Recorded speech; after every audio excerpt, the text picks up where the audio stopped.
चलिए ध्यान दीजिएगा फिर से पॉपुलर मैथमेटिक्स के यूट्यूब चैनल में आपका फिर से हार्दिक स्वागत है। चलिए अगला 3 मार्क्स का क्वेश्चन हम लोग स्टार्ट करेंगे और वो 3 मार्क्स के क्वेश्चन में देखो तो इंक्रीजिंग डिक्रीजिंग दे सकता है, या तो टेंजेंट नॉर्मल का क्वेश्चन दे सकता है, या तो रेट और मेजर का क्वेश्चन दे सकता है, यानी तीनों में से किसी एक क्वेश्चन को सेट करेगा। ठीक है, क्वेश्चन क्या है? सबसे पहले हम लोग स्टार्ट करते हैं इंक्रीजिंग और डिक्रीजिंग।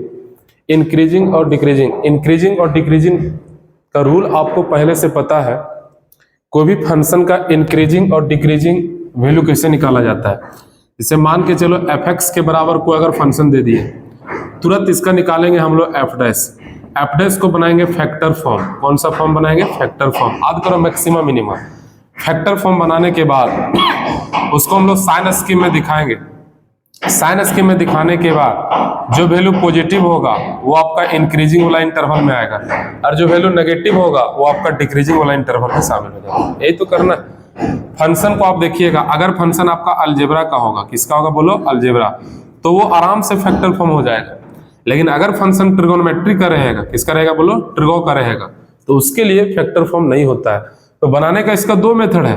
तो f' को फैक्टर फॉर्म बना के वैल्यू निकाल के इसमें डालिए, या तो f' को आप 0 कर दीजिए।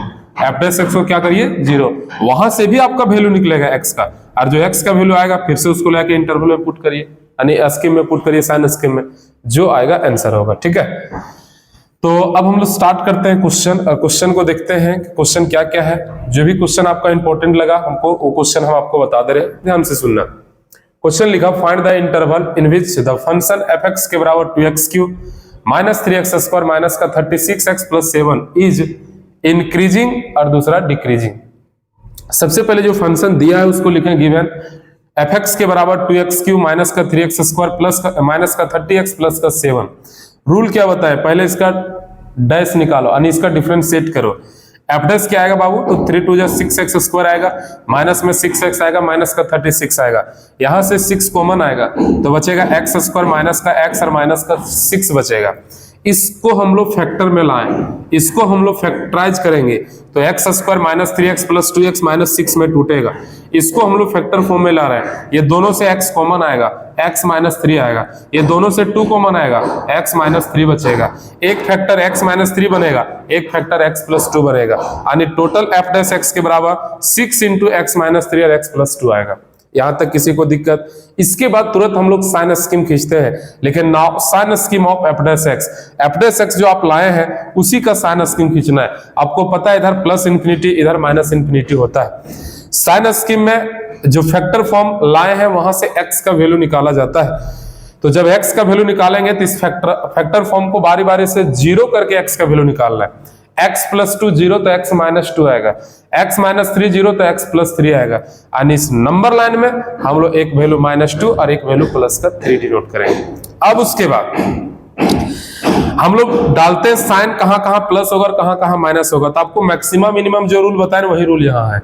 सबसे पहले देखिए यहाँ का साइन, तो यहाँ का साइन के लिए अब चल जाइए फैक्टर वाला फॉर्म के पास, और x का नेचर देखो, ये भी पॉजिटिव ये भी पॉजिटिव, यानी दोनों पॉजिटिव, इसका मतलब शुरू पॉजिटिव से स्टार्ट होगा। अब यहाँ का साइन के लिए इस नंबर के पास जाना, ये नंबर आया कहां से है? तो यहां से। इसका पावर को देखना, पावर वोड तो चेंज, इवन तो नो चेंज। तो पावर इसका 1 है, वोड है, चेंज करेगा, प्लस का क्या होगा? माइनस। अब -2 के पास जाए, यहाँ इसका पावर वोड है, फिर चेंज करेगा, माइनस का क्या होगा बोलो? प्लस। यानी इसका साइन स्कीम है, ये पॉजिटिव होगा, ये नेगेटिव होगा, ये पॉजिटिव होगा। अब उसके बाद f(x) इज इंक्रीजिंग कौन होगा, डिक्रीजिंग कौन होगा? तो जो प्लस वाला इंटरवल है वो आपका इंक्रीजिंग का इंटरवल होगा, और जो माइनस वाला है वो आपका डिक्रीजिंग का इंटरवल होगा। अगर दो को इंटरवल पॉजिटिव आ जाए या तो दो को नेगेटिव आ जाए तो उसमें यूनियन का साइन हम लोग लगाते हैं। जैसे देख लो, एक इंटरवल यहाँ भी पॉजिटिव है, एक इंटरवल यहाँ है, तो दोनों को एक साथ लिखने के लिए साइन हम लोग यूनियन लगा देंगे, यू। पहला f(x) इज इंक्रीजिंग इन, देखिए इंक्रीज एगो -∞ से -2, आपको पता है इंटरवल हमेशा लेफ्ट से राइट लिखा जाता है। -∞ से -2 और अगला 3 से इंफिनिटी, 3 से इंफिनिटी, इसमें लगा देंगे क्या बोलो? यूनियन। तो एक इंटरवल ये वाला जो आया ये इंक्रीजिंग का इंटरवल होगा, और डिक्रीजिंग कहाँ है मतलब नेगेटिव वाला, तो -2 से 3 ये डिक्रीजिंग का आपका इंटरवल हो गया। तो यही है आपका इंक्रीजिंग और डिक्रीजिंग का क्वेश्चन। अगला क्वेश्चन लिए हैं, ये भी क्वेश्चन ठीक ठाक है। बोलो find the interval on which the function f(x) के बराबर x + 1 का क्यूब x - 3 का क्यूब इज इंक्रीजिंग, और दूसरा क्या बोलो डिक्रीजिंग। सबसे पहले हम लोग लिखेंगे गिवन f(x) के बराबर जो फंक्शन दिया उसको लिख दिए, पता है इसका डिफरेंशिएट करेंगे, f' निकालेंगे। तो f' जब निकालेगा तो ये u × v में टूटेगा, क्या कि दो फंक्शन इनटू में दिया हुआ तो u × v से निकलेगा। फर्स्ट को छोड़ के सेकंड का डेरिवेटिव, सेकंड को छोड़ के फर्स्ट का डेरिवेटिव, फर्स्ट को छोड़ दिए, सेकंड का डिफरेंशिएशन है पावर इनटू में पावर में घट जाएगा, और x का पता है 1 होता है कि नहीं। अगला उसके देखिए, अगर इसको छोड़ दिए और आकर डेरिवेटिव किए, आकर में पावर फिर नीचे पावर में घटेगा 2, और फिर x + 1 में x का 1 हो जाएगा।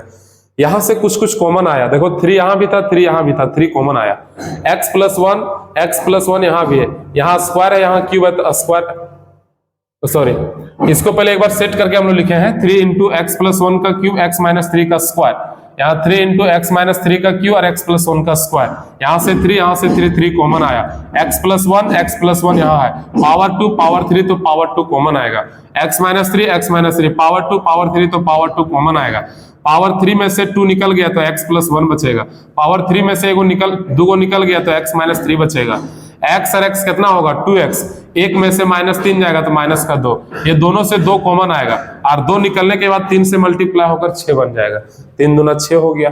अब x + 1 का पावर आपका 2, x - 3 का पावर 3, कॉमन आने के बाद बचा x - 1, ये जो आपका फैक्टर फॉर्म दिख रहा है इसी का साइन स्कीम खींच देंगे, वही लिखे now sine scheme of f'(x), यानी f'(x) का साइन स्कीम खींचेंगे, इधर माइनस का इन्फिनिटी इधर प्लस का इन्फिनिटी। आपको पता है x का हम लोग वैल्यू निकालते हैं, यहां से आएगा 1, यहां से आएगा 3, यहां से आएगा -1, तो पहले -1 उसके बाद 1 उसके बाद 3। सबसे पहले यहाँ का साइन दिखाते हैं, और उसका साइन के लिए हम लोग x के पास चले जाते हैं, x का नेचर पॉजिटिव, यहाँ भी पॉजिटिव यहाँ भी पॉजिटिव, पूरे हो गया पॉजिटिव। अब उसके बाद 3 आया कहां से, तो यहां से, इसका पावर क्या है इवन, इवन में चेंज नहीं करता है, तो प्लस का फिर प्लस हो गया। अब जाएंगे 1 के पास, तो 1 यहां से आया, पावर 1 वोड है, वोड में चेंज करेगा प्लस का माइनस हो जाएगा। अब -1 के पास गए, यहां से -1 आया है, इसका पावर इवन है तो माइनस का फिर से क्या हो जाएगा माइनस। अब उसके बाद हम लोग का एक बताना इंक्रीजिंग और एक बताना क्या बोलो डिक्रीजिंग। इंक्रीजिंग के लिए आपका माइनस का साइन और डिक्रीजिंग के लिए प्लस का साइन, सॉरी इंक्रीजिंग के लिए प्लस का साइन और डिक्रीजिंग के लिए माइनस का साइन। अब देखो सबसे पहले लिखे f(x) इज इंक्रीजिंग, इंक्रीज कहां से कहां किया, तो एगो 1 से 3 और 3 से क्या बोलो इन्फिनिटी, 1 से 3 3 से इन्फिनिटी यूनियन, या तो डायरेक्ट हम 1 से इन्फिनिटी तक बोल सकते हैं कि ये पूरा इंक्रीज किया, तो आंसर ये भी लिख सकते हैं, आंसर ये भी लिख सकते हैं। दूसरा number f(x) is decreasing in, decrease कहां से कहां किया, तो एक -∞ से -1 और एक -1 से क्या बोलो 1, यानी -∞ से -1 तक एगो डिक्रीज किया और -1 से 1 तक डिक्रीज किया, -∞ से -1 -1 से 1 ये डिक्रीज किया, या तो डायरेक्ट -∞ से 1 तक पूरे डिक्रीज किया, ये भी आप लिख के आंसर छोड़ सकते हैं। बोले यहां तक समझ में आया, ये भी क्वेश्चन आपका बढ़िया है। एक क्वेश्चन अगला है, क्वेश्चन लिखा हुआ f(x) के बराबर sin x + cos x, उसमें इंटरवल दे दिया हुआ कि इसी इंटरवल में जो है फंक्शन इंक्रीजिंग और डिक्रीजिंग आपको बताना है। 0 < x और < 2π इज इंक्रीजिंग और डिक्रीजिंग। सबसे पहले जो फंक्शन दिया हुआ है उस फंक्शन को लिखें, लिखने के बाद इसका डैश किया यानी डीसी, साइन का कॉस, कॉस का माइनस साइन। अच्छा बताओ, अभी आपको बताएं कि अगर अलजेब्रा रहता तो फैक्टराइज हो जाता, फैक्टर फॉर्म बन जाता, लेकिन ये ट्रिगोनोमेट्री है, ट्रिगोनोमेट्री में फैक्टराइज नहीं हो पाएगा। इसके लिए आपको सेकेंड मेथड लगाना पड़ेगा, f'(x) को 0 करना पड़ेगा। लेट कर लिया, f'(x) के बराबर क्या बोलो 0। अब इसको हम लोग अगर 0 करे हैं तो f'(x) का value cos x - sin x बराबर क्या हो गया 0। क्या इस साइन को इधर ले जाएंगे तो माइनस से प्लस में हो जाएगा, अरे मतलब sin x बराबर क्या बन गया cos x। ये दोनों को किसी एक जाति में ले आओ, तो काम किए cos को ले आए हम डिवाइड में तो ये बन गया sin बाय cos बराबर क्या बोलो 1।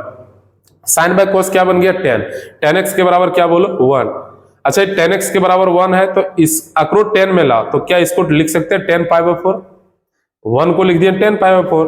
अब यहां से एक फार्मूला होता है जनरल सॉल्यूशन, क्लास 11th में आपको पढ़ाए थे, टोटल सॉल्यूशन क्या निकलता है। तो ये बन गया 10x के बराबर 10π/4 यानी tan थीटा बराबर tan अल्फा का फार्मूला। और tan थीटा का बराबर tan अल्फा होता है थीटा बराबर nπ plus alpha, n belong करता है इंटीजर से। अब यहां से देखिए x का वैल्यू, यहां से अगर ये tan थीटा tan अल्फा हो तो थीटा nπ प्लस अल्फा नहीं होगा, तो tan x के बराबर 10π/4 हो तो x के बराबर क्या होगा nπ plus alpha, nπ plus alpha formula से tan थीटा tan अल्फा तो theta nπ plus alpha, tan x के बराबर 10π/4 तो x के बराबर nπ plus alpha, nπ plus alpha, alpha की जगह π/4 और n बिलोंग करेगा इंटीजर। अच्छा आपको पता है इंटीजर क्या होता है? इंटीजर में नंबर आता है सब, प्लस वाला भी माइनस वाला भी, यहां तक जीरो भी आता है, लेकिन number root, number divide, number point में नहीं आना चाहिए। अब उसके बाद क्या किए हैं, यहां से हम लोग को डाउट होता है कि सर वैल्यू सच में कौन होगा, वो x का वैल्यू हमको बताना है। अब हम लोग क्या किए, इंटीजर नंबर उठाए, सबसे पहले जीरो लिखे, n के जगह पर हम जीरो पुट कर रहे हैं, तो जहां n है वहां जीरो पुट करेंगे, x का वैल्यू क्या देगा π/4, n का वैल्यू अभी 1 उठाए, लेकिन 1 भी तो इंटीजर है, 1 उठाए, जहां n है वहां 1 रखें, क्या ये पाई बनेगा, पाई प्लस π/4 टोटल बन जाएगा 5π/4। जो वैल्यू आ रहा है x का, क्या वो वैल्यू उस इंटरवल के अंदर का है कि नहीं है, π/4 यानी 45 के 0 और 360 के अंदर तो ऐसे करेगा, मतलब होगा। अगला 5π/4, 45 को 5 से गुना करो, सोचो 45 को 5 से गुना करो, 5 × 5 = 25, 2 5 चौका 20 और 2 225, क्या 225 डिग्री 0 और 360 के अंदर नहीं आएगा, आएगा, इसका मतलब ये भी वैल्यू चलेगा, ये भी वैल्यू चलेगा। अगला x n का वैल्यू ले लिए 2 ले आके यहां रखो, तो क्या ये 2π बनेगा, 2π प्लस π/4, 4 दूना 8 और 1 9π बटे कितना हो गया 4, 9π बटे 4 कितना हो गया मालूम है, यानी 45 गुना 9, 45 गुना कितना बोलो 9, 45 गुना 9 × 5 = 45, 5 4 9 चौक 36 और 4 40, यानी 405 डिग्री आ जाता है। क्या 405 डिग्री इस इंटरवल के अंदर आएगा, नहीं आएगा, इसका मतलब ये वैल्यू नहीं चलेगा। अगला हम सर नेगेटिव वैल्यू ले लेते हैं, जैसे 2 लिए तो आगे बढ़ा, 3 लेंगे तो और बढ़ाएगा, 4 लेंगे तो और बढ़ाएगा, मतलब उधर अब नहीं जाना है। अच्छा एक नेगेटिव का वैल्यू लेके देखते हैं, नेगेटिव लीजिएगा तो n का वैल्यू ले लिए -1, n का वैल्यू क्या ले लिए -1, -1 को यहां रखेंगे तो -π प्लस π/4, -π प्लस π/4 टोटल बनेगा -4π प्लस यानी -3π/4। क्या -3π/4 कहने का मतलब हो गया -135 डिग्री, क्या -135 डिग्री इस इंटरवल के अंदर आएगा क्या, सर नहीं आएगा, इसका मतलब ये भी वैल्यू नहीं चलेगा। अच्छा उसके बाद -2 लेंगे तो और आगे भाग जाएगा, इसका मतलब इधर वाला नहीं होगा, बस 2 एगो वैल्यू आपको होगा, एगो π/4 और एगो क्या बोलो तो 5π/4। इसका मतलब यहां लिखेंगे चूंकि x का जो इंटरवल है 0 से 2π तक, उसके अंदर में x का 2 एगो वैल्यू आएगा, एक π/4 और एगो 5π क्या बोलो 4।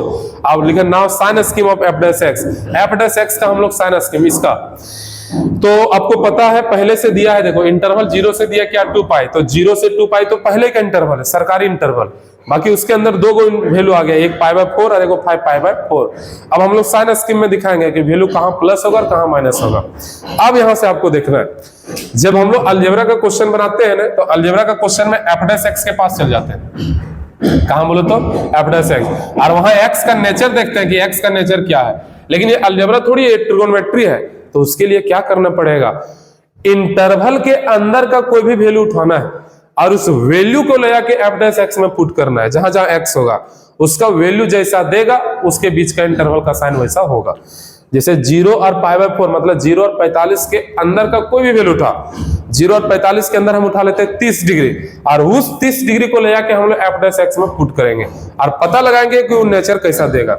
चलिए 30 डिग्री यहां रखो, तो cos 30 का वैल्यू पता है √3/2 होता है, और उसके बाद माइनस का साइन है, साइन 30 का वैल्यू 1/2 होता है, √3/2 में से 1/2 जाएगा, सिंपल सोचे ना, 1/2 बाहर आएगा, √3 - 1 होगा, √3 में से 1 जाएगा पॉजिटिव होगा, और पॉजिटिव को 1/2 से गुना करेगा टोटल पॉजिटिव आएगा। इसका मीनिंग हुआ कि 0 से π/4 तक के इंटरवल में वैल्यू सारा पॉजिटिव आएगा। बोलो क्लियर हो पाया। अगला उसके बाद π/4 से आगे बढ़ जाओ और उसके बाद उसका वैल्यू पुट करो। π/4 से आगे हम लोग ले लेते हैं, चलिए 60 डिग्री, आगे 60 डिग्री ले लेते हैं, cos 60 का वैल्यू 1/2 और sin 60 का वैल्यू √3/2। अच्छा ये उल्टा है, इसका मतलब वैल्यू क्या दे देगा, नेगेटिव, मतलब यहाँ का वैल्यू आपका नेगेटिव आएगा। उसके बाद आगे 5π4 से 2π, 5π4 से 2π तक का कोई वैल्यू आप उठा लीजिए। 270 भी उठा सकते हैं, है कि नहीं, 270 उठा सकते हैं, या तो 180 भी उठा सकते हैं। तो जब 180 हम लोग रखेंगे तो 180 तो बाउंड्री पर ही आ जाता है वैल्यू, बट वो भी आप देख सकते हैं कि 180 क्या देगा, 5π4 कितना आता था, 200। अच्छा 225 से आगे बढ़ जाएगा उधर ने, उधर ले लीजिए ना वैल्यू, मान लिया 225 ले लेते हैं, 270, चलिए 270 ले लेते हैं, tan 270 डिग्री, तो 270 का ये तो बाउंड्री वाला वैल्यू आ जाएगा, 270 बाउंड्री वाला वैल्यू हो जाएगा ना, यानी सिंपल समझिए ना, वैल्यू जो आएगा इसके और इसके बीच का ही पॉजिटिव ही दे देगा। आपको उठा के देख लीजिए कोई वैल्यू, तो ये आपका पॉजिटिव आ गया, ये आपका नेगेटिव आ गया, ये आपका क्या आ गया बोलो तो पॉजिटिव।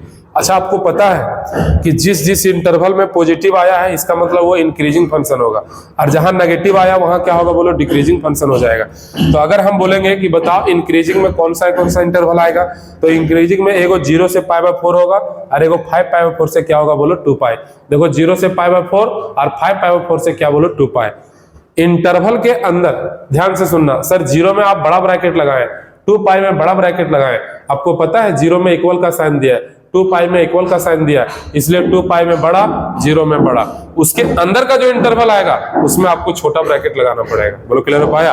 सो पहला इंटरवल आपका इंक्रीजिंग का होगा, ये डिक्रीजिंग के लिए आपका π/4 से 5π/4 होगा, इसमें आपका छोटा ब्रैकेट का यूज होगा क्योंकि उस इंटरवल के अंदर का है। किसी को दिक्कत? तो ये था आपका इंक्रीजिंग और डिक्रीजिंग। यहां तक उम्मीद है किसी को दिक्कत नहीं हुआ होगा। अगर कोई क्वेश्चन वैसा लग रहा होगा तो बार बार हम रिपीट कर रहे हैं, आप व्हाट्सएप कर दीजिएगा, ठीक है, क्वेश्चन हम आपको सेंड कर देंगे। फिर से उसके बाद आगे अगला हम लोग पढ़ेंगे टेंजेंट और क्या बोलो नॉर्मल। अब टेंजेंट और नॉर्मल का कहानी क्या है ये भी आपको बताते हैं। टेंजेंट और नॉर्मल में हम लोग क्या करेंगे, इसका भी हम लोग क्वेश्चन ले लेंगे। टेंजेंट और नॉर्मल में हम लोग इसका भी क्वेश्चन ले लेंगे और इस क्वेश्चन को हम लोग सॉल्व करेंगे, ठीक है। चलिए तो इसका हम लोग अगला वीडियो बनाते हैं, टेंजेंट और किसका बोलो नॉर्मल का। Thank you.